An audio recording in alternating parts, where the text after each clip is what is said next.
Ano kayong nangyari sa pupunta natin sa Baguio, boss, no? Ano kayong panibagong experience ano?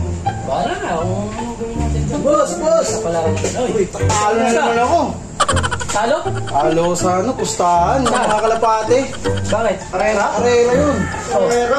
Lagi akong talo dun. Lakadan ng talo namin. Ano lang, diferensya lang. Dibaga oras lang, minutes lang.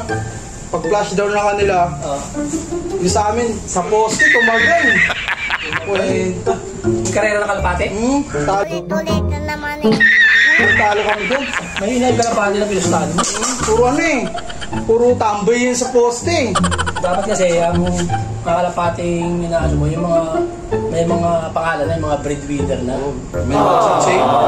Basta. Wala singsing sa amin, parang sa poste yung singsing nun eh. What?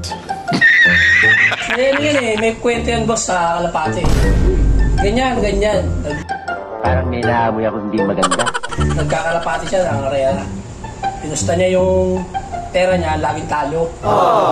Ginawa niya, bumili siya ng kalapati. Aalagaan niya na inakay pa lang. Uy, siya na naman. Alam mo saan siya bumili nun? Uy, saan? Sa ano, yung laging na nagka-champion sa mga karera. Yung may pangalan, no? Sa nag-aalaga ng mga breadwinner. Oo, breadwinner naman. Eh, taga-Cavite siya. Ang binili niya, taga-Pasay. Oo, siya, malayo. Parang kumuha siya, panibago naman. Parang panibago lahi. Oo, lahi, nakay. Aalagaan niya yung Siya, i-breed niya. Pre, ano, kabili nga ng lahi nung inakay mo na ng mananalo mo na sa karera. Baga, yung anak nung mananalo niya pang race, binili niya. Ay, pinagano niya. Oo, yun. Parang gusto niya alagaan din. No? Di ngayon, umuwi na siya ng Cavite. Inalagaan niya yung inakay niya yun sa lumaki. Ang malaki na, tapos nakalipad-lipad mo. Pinakawalan niya sa bubong. Sa araw, training na. Oo, training na.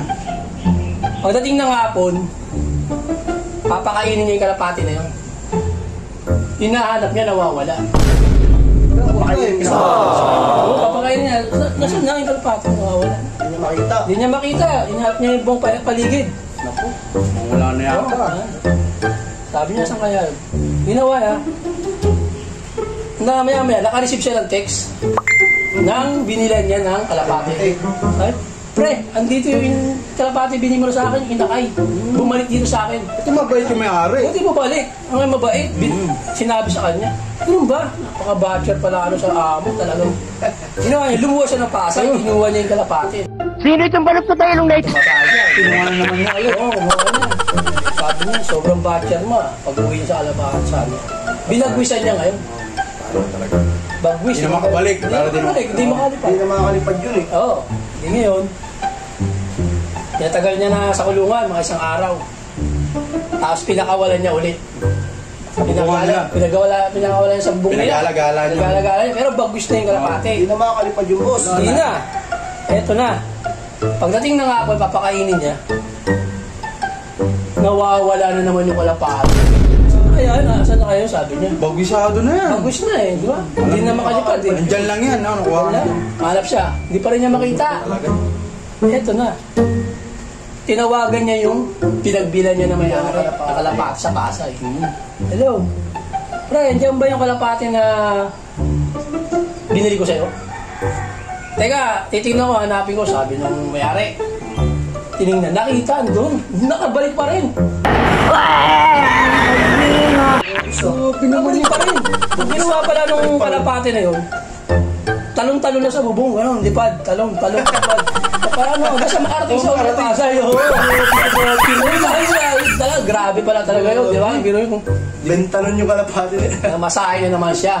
Pumunta siya ng Pasay, kinuha niya ulit ang kalapati. Gastos na. Gastos talaga siya. Ngayon, sa sobrang galit niya na kasi, laging batcher, sobra eh. Bumabalik sa may-ari. Binalaybuan niya ngayon. Wala na yun. Inubos niya balayibo, kinalbo niya. Kinalbo niya, kinalbo kumbaga. Masyado kang batcher, ha? Kinalbo niya. Kinalbo niya. Tingnan mo na ngayon. Kumabalik. Makabalik ka pa. Pinakawalan niya na ngayon, mga kinabukasan. Pag-uwi niya, pinakawalan niya ulit sa bubong niya. Pag-alagala na. Pag-alagala naman. Ito na, nung papakainin niya na ng hapon. Siyempre, papakainin mo yan, di ba? Hinahanap na naman yung kalapati na yun. Wala na naman. Puta na, wala na naman talaga.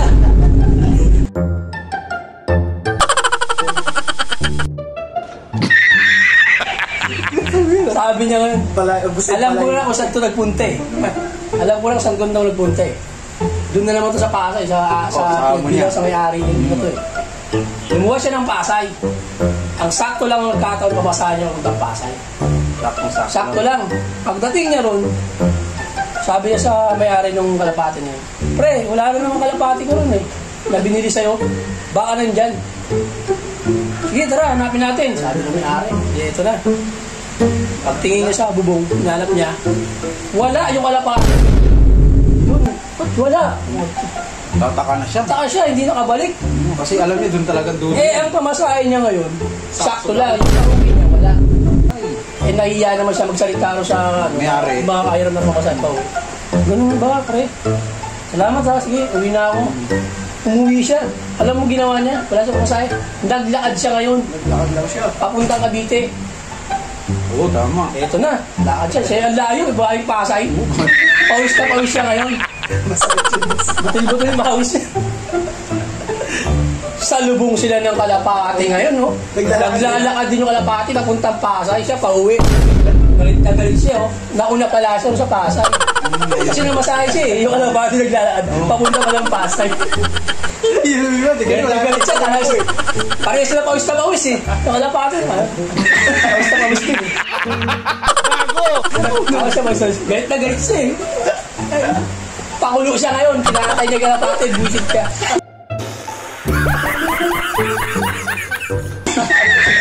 Sige, muna, sir.